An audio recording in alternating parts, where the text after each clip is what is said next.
Vamos a ir ahora con el contacto que teníamos pendiente, el licenciado Carlos Sling, ex viceministro y economista. Muy buenos días, ¿cómo está, licenciado Sling? Buenos días, Cecilia, muchas gracias por la invitación, un saludo para toda la población. Muchísimas gracias a usted por su tiempo. Bueno, anoche la presidenta Yanine Áñez promulgó la ley de diferimiento del pago de créditos hasta el 31 de diciembre. ¿Qué beneficios, qué problemas podría generar esta medida? Bueno, el beneficio directo que tiene la población principalmente es que no tienen esa presión para realizar los pagos de sus diferentes créditos, ¿no? No sé cuál será el alcance final de la ley, si es que es para todas las personas que tienen crédito o si algunos sectores solamente específicos son los que se benefician. Todos sabemos que son las que actualmente están atravesando un momento complicado por el tema de que la economía colombiana tiene un enfriamiento y es por eso que no pueden realizar ventas específicas de sus productos y mucho menos cumplir con sus obligaciones como es el pago de créditos, ¿no? Ahora, en cierto momento, el primer diferimiento, lo que se tenía era que los asalariados, es decir, las personas que están percibiendo un salario, continúen pagando sus respectivos créditos. No sé si es que esta ley les llega a los asalariados también para que se difieran los pagos hasta fin de año.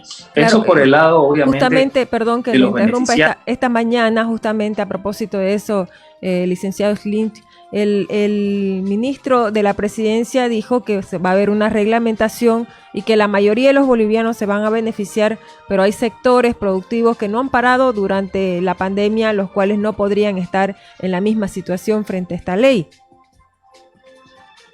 Así es, justamente por eso quería dar esa contextualización en el que los beneficiarios respecto a estos diferimientos obviamente están, se podría decir, un poco más tranquilos porque no han podido realizar las ventas respectivas o percibir un salario para cumplir con sus obligaciones. Por ese lado, entonces, se podría decir que es beneficio para la población, ¿no? Ahora hay que analizar también el otro lado que viene a ser el tema del sistema financiero, ¿no?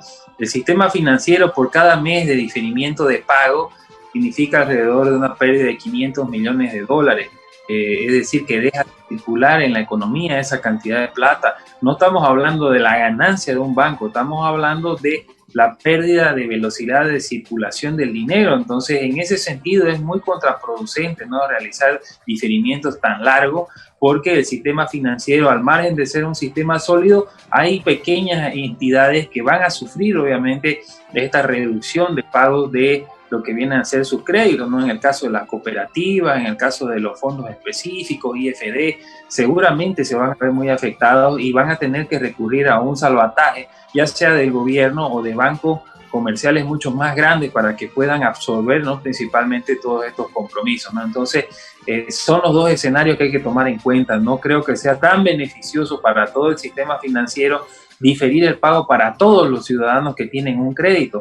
Hay que tomar en cuenta que hay ciudadanos que tienen un empleo, que tienen un salario, que pueden cumplir con sus obligaciones y evidentemente eso no se lo debería estar difiriendo, ¿no? Porque definitivamente esto le va a afectar mucho más a la economía, porque el sistema financiero ya en el mes de marzo del año 2020 se le inyectó recursos económicos a través de algunas medidas de políticas monetarias no convencionales que justamente se realizaron junto con el ministro José Luis Parada y el Banco Central de Bolivia para inyectar recursos y mejorar el nivel de liquidez y reactivar de cierta manera la confianza en el sistema financiero, ¿no? Ahora, si le vamos a dejar de inyectar recursos con el diferimiento de los pagos de los créditos, va a haber una afectación en todo el sistema financiero, ¿no? Y eso también hay que empezar a controlarlo de manera mensual, de lo contrario puede ser una bomba de tiempo que puede explotar en cualquier momento, ¿no?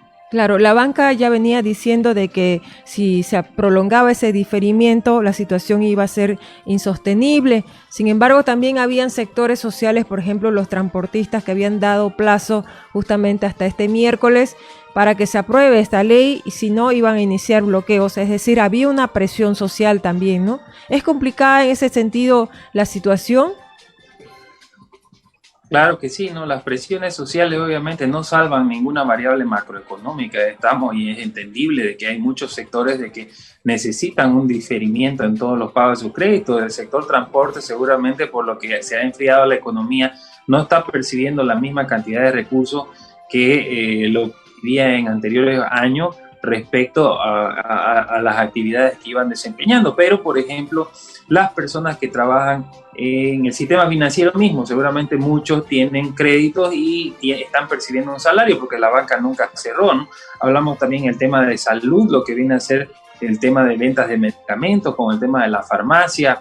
Entonces hay muchas actividades o muchos sectores de que sí han estado trabajando y perciben un salario, todo lo que es el sector público, de los gobiernos autónomos, de las universidades, del mismo gobierno central, digamos, ¿no? Diferirle un pago de créditos para todas estas personas no es beneficio, digamos, no para la banca, no es necesario continuar con los pagos respectivos porque de lo contrario se empeora la situación de la banca. Y lo único que tenemos en la actualidad en nuestra economía, si usted quiere, con una pequeña margen de seguridad, es el sistema financiero. En el momento que nosotros lo golpeemos al sistema financiero, lo terminemos de destruir, definitivamente no va a haber ninguna medida de solución para nuestra economía y nuestro país. Licenciado, en medio de la pandemia también se han entregado bonos. Ahorita hay una polémica por el tema del bono salud versus el bono contra el hambre. ¿Qué dice usted como economista sobre esta política de bonos? Bueno, primero que nada que es evidente que la población requiere de recursos económicos por la restricción que ha habido, ¿no? Principalmente en el desarrollo normal de sus actividades económicas, y requieren de un ingreso para su familia. Se entiende desde el punto de vista, ¿no? El problema radica ya cuando los políticos empiezan a tratar de dar subsidios para poder ganar adeptos, ¿no? Aquí vemos una pugna entre lo que viene a ser el gobierno actual y el movimiento al socialismo por ver quién da un mejor bono, digamos, ¿no? Sin dar un análisis sostenible de la economía y de lo que viene a ser las cuentas del Tesoro General de la Nación. Yo pienso de que ninguno de los dos bonos en este momento es viable para el Tesoro poder asignar recursos. Se habla de la aprobación de créditos para poder pagar este nuevo bono. Sin embargo, esos créditos se gestionaron desde el mes de marzo con el exministro José Luis Parada, con todos los organismos internacionales, el Fondo Monetario Internacional, el BID, la CAF, el Banco Mundial, un fondo también con Francia, una cooperación. Son más de 1.600 millones de dólares que se gestionaron desde el mes de marzo. Se enviaron los proyectos de ley, y cuando uno gestiona un crédito con los organismos internacionales, lo primero que hace es para qué lo va a utilizar, se les dice. Entonces ya esos tienen nombre y apellido. No sé de dónde sacan los políticos para poder decir de que son para nuevos bonos que se les quiere asignar, ¿no? Yo creo que el Tesoro no está en condiciones de poder pagar un nuevo bono. El gobierno tiene que cumplir y honrar con sus compromisos asumidos desde el mes de marzo con los organismos internacionales. De lo contrario, lo que va a ocurrir es que el organismo le va a decir al gobierno: señores, devuélvame la plata. Ya ocurrió eso en su momento, cuando yo fungía como viceministro. Realizaron un pago, por ejemplo, en el gobierno anterior del MAS, de un puente, y debía hacerse el pago de una carretera. Sin embargo, lo que hizo el organismo internacional fue decirnos: señores, este es un gasto no elegible y tienen que devolver. Y tuvimos que devolver alrededor de 20 millones de dólares al Banco Interamericano de Desarrollo porque era un gasto no elegible. Lo mismo va a ocurrir en el caso de que se pague un bono. Ya lo dijo el Banco Mundial, ¿no? Los recursos que les estamos prestando tienen fines específicos y no pueden ser cambiados. Y así actúan todos los organismos internacionales. Entonces, pienso de que no es viable en este momento. Hay que buscar nuevas alternativas de generación de ingresos o nuevos créditos si se le quiere asignar un bono a la población. De lo contrario, lo único que se está haciendo es profundizar un problema con los organismos internacionales y complicar la situación del Tesoro, que en este momento no tiene recursos ni siquiera para cubrir todos los salarios del país. Licenciado, usted dice en este momento no hay condiciones entonces para pagar un nuevo bono, sea bono salud o bono contra el hambre. ¿Para qué serían entonces esos recursos de los créditos que se van a aprobar o se han aprobado, perdón? Esta noche, por ejemplo, decía la diputada Otilia Choque que con esos créditos se iba a reponer. Incluso el diputado Tomás Monasterio admitió que es para eso, que para reponer la plata que se sacó del Banco Central de Bolivia para pagar bonos. Justamente lo que le decía en alguna anterior entrevista, yo le comenté, ¿no?, de que recurrimos desde el gobierno, desde el Ministerio de Economía, al Banco Central de Bolivia para poder acceder a un crédito puente. de 7.000 millones de bolivianos justamente para pagar 3 bonos: el bono universal, el bono familia y el bono canasta familiar. Esos 3 bonos que se pagaron desde el mes de abril. Sacamos un crédito puente del Banco Central de Bolivia, pero obviamente con la seguridad de que los créditos que nos estaban otorgando los organismos internacionales se los iba a recibir para poder reponer este dinero, ¿no? El Banco Mundial, por ejemplo, nos dio plata para poder pagar lo que viene a ser una porción de lo que era el bono canasta familiar.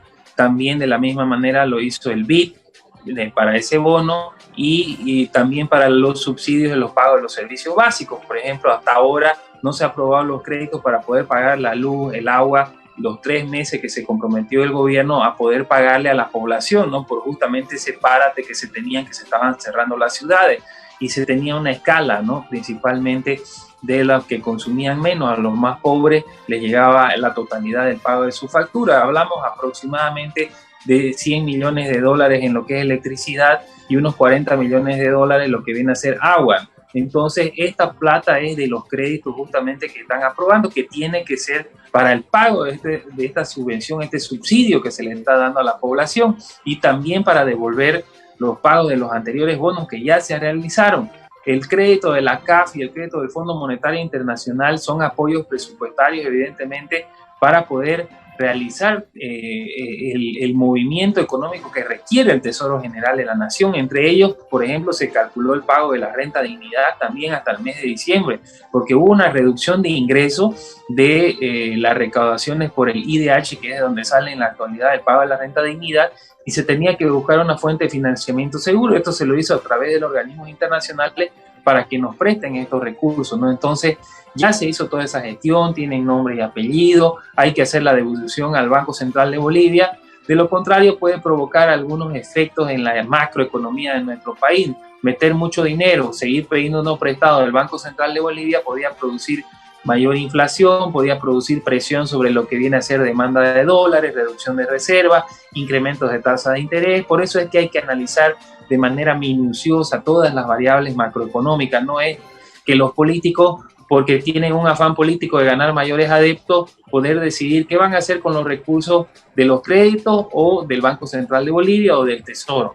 Hay que hacer un análisis serio, sostenible, de lo contrario ponemos en riesgo la sostenibilidad de la economía, y si golpeamos el único bastión que en la actualidad lo tenemos obviamente seguro, que viene a ser el sistema financiero, nuestra economía podría sufrir grandes catástrofes si es que no trabajamos en conjunto.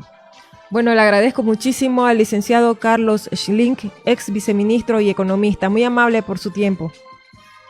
Muchas gracias a usted, Cecilia. Para mí un gusto y un saludo para toda la población. Igualmente, buenos días.